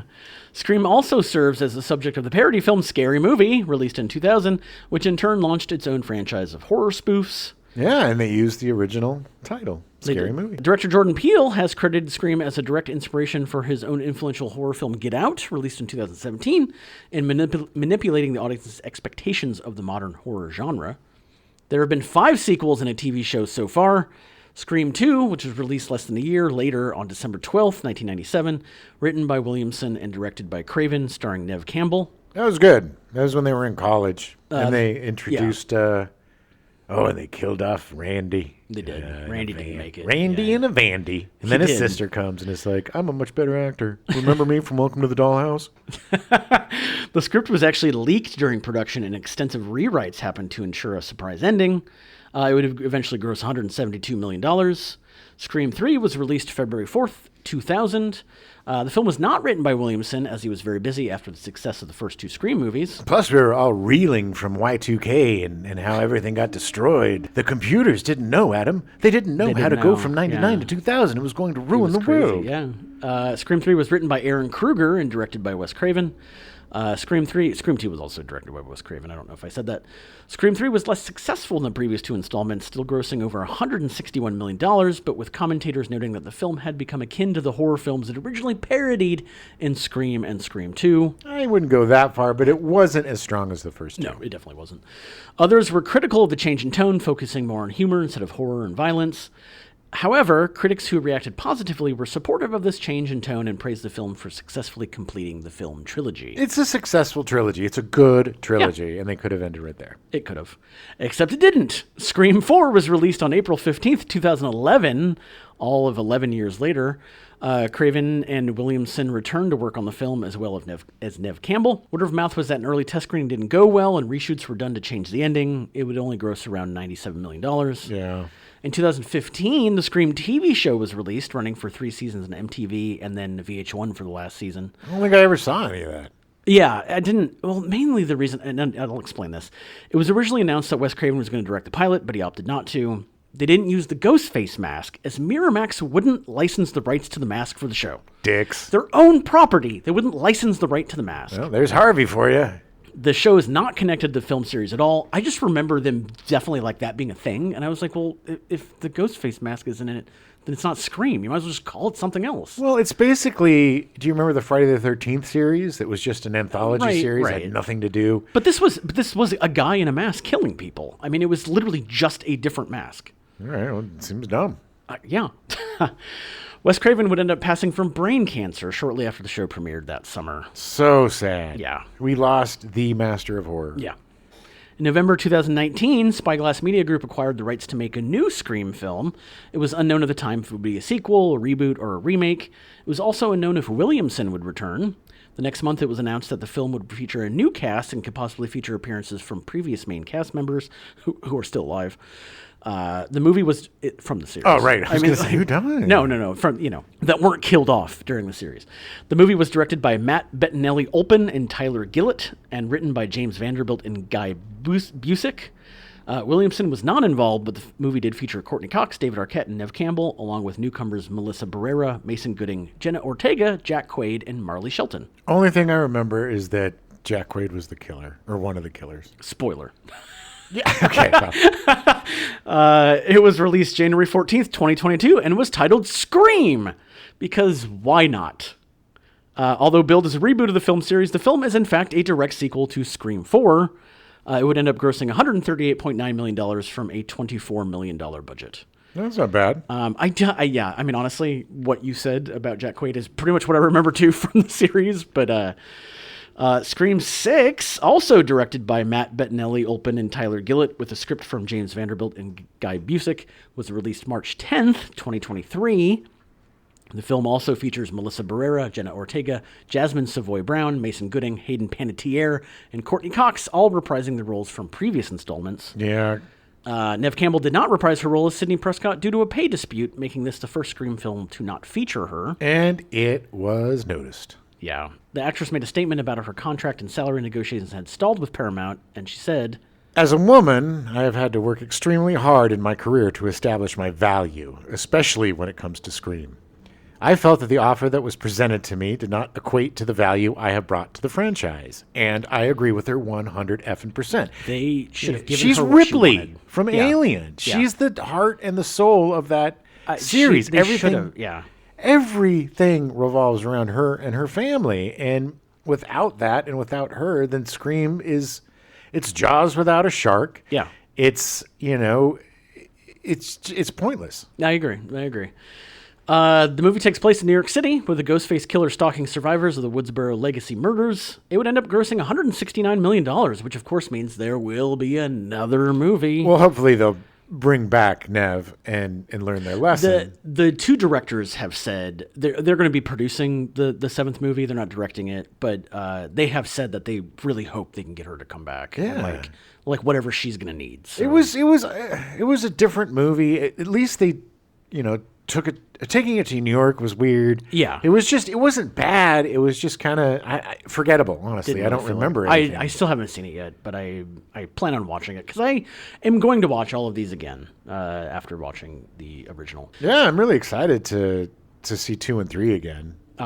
It was out in August 2023. It was announced Christopher Landon, the son of Michael Landon, was set to direct Scream 7. Landon worked on the Paranormal Activity film series, writing Paranormal Activity 2, 3, 4, and Paranormal Activity Next of Kin. Landon also directed and wrote the franchise spin-off, Paranormal Activity The Marked Ones, which was released in 2014. Okay. None of that makes me excited. No. Except for the fact that he also wrote and directed Happy Death Day and Happy Death Day to You. Those are great. Which I did not realize was Michael Landon's son. Yeah. No, that's great. But those were both very well done movies. Yeah, never a big fan of the Paranormal Activity series. The first one was interesting, but I'm not a found footage guy. Yeah. That genre lost its appeal to me pretty quickly. I hated that first movie so much. Which movie? The first Paranormal Activity. Oh, yeah. It was just the fact that the dad, like he's literally watching a door bang open and close, and he's like, I don't know, Yeah. it might be the wind. Ugh, And that's like, the no, stupidest trope no, too. no. The everything is in your face and you still don't believe it. Well, how did you stack all those chairs up like that? You're pretty nimble. Yeah. Dumb. No. I get that he shot it for like $10,000, and like I'm happy for the guy that shot it, and he has a career, but like it was just I totally forgot that Timothy Olyphant. I think is he in Scream 2 or 3? I don't know. He's 2. He's the killer. Is in he? 2. Yeah. See, this is why I need to watch him again. I think it's either 2 or 3 that he and Laurie Metcalf and I think Timothy Oliphant were like mother and daughter. And because mother and daughter, sorry, mother and son. Sorry, Mother Timothy. and son. You're one of my favorite actors of all time.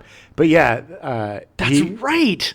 I totally forgot about that because it was super weird, and they're like, but they're not mother and son, like because they end up like making out or something, and they're like, what? It's all like, it weird. was super weird. Yeah, I always forget. Was that the second or third movie? I think it was the second one, because it was the second one because the third one was the illegitimate son of Sidney Prescott, right? Like her half brother in Hollywood that came to kill her. Oh yeah, Timothy Olyphant. Yeah. God, I also had Sarah Michelle Gellar in it. Yeah. And Jada Pinkett Smith. Man, Luke Wilson. Jada Pinkett Smith was the Jerry O'Connell. Yeah, he was a douche. Yeah. But Jada Pinkett Smith, she was the Drew Barrymore. They were at the premiere of Scream at the beginning. That's right. Her and Omar Epps, they go to the premiere of Stab. Right. Stab 3 or whatever at that time. Yeah. Like he goes to the bathroom and then she gets stabbed and walks up on it's really dumb. It is dumb, but she like walks all the way because everybody is dressed up as the guy, and they stab her a bunch of times, and she's like and walks up on the thing. Is like right. She walks all the way down and then gets in front of the. It's like okay. And it's like, look at me, I'm dying. Yeah, and then yeah. But I do want to rewatch these movies because, like I said, I haven't seen the sixth one yet, and I barely remember 4 and 5. Like 4, I don't remember at all. There was one where the climax took place in a barn and everybody's watching a movie. And yeah. And they had all these cameras up. I think that's the fourth one. You had Hayden Panettiere and you had Emma Roberts. She was in the fourth one. Yeah, was in it. Yeah. Ron Perlman was in one of them as Governor Starks. I mean, it's huge. Yeah, I mean, it's a great franchise. It holds up despite the fact that some of the movies are a little suspect, but like it's still better than most of what was being put out. Yes, and Heather Mazzarino, is that how you say her name? She's the one from Welcome to the Dollhouse that played Randy's sister. Yeah, Mazzarino. I'm so sorry, Heather. I don't know how to pronounce your name, but she is. If you haven't seen Welcome to the Dollhouse, so good. Holy ass. Yeah. That is such an effed up movie.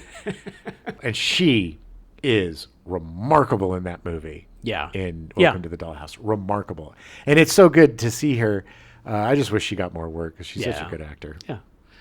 Well, make sure you check out Scream. It's available. The first 3 movies are available on Max right now. Yeah, do a double feature of Scream and Son of the Mask and have yourself a Jamie Kennedy experience. Just make sure you drink a lot during Scream. Ugh. And so you pass out and don't have to watch Son of the Mask. Such a bad movie. Oh, my God. Any last thoughts on Scream? Yeah, okay. I don't want to end on Jamie Kennedy. Yes, Scream. We did the 80s horror movies. We did the 70s horror movies. And the movies in the 70s that we covered and the movies in the 80s that we covered redefined the genre of horror.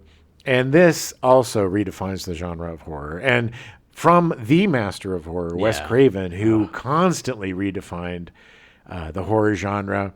You know, Freddy Krueger was the first guy to run. Yeah. He'd scare the ass out of you. They lumbered before, but he ran after you. I remember that first shot of him running in Nightmare on Elm Street, being like, "They can't do that. That's against the rules."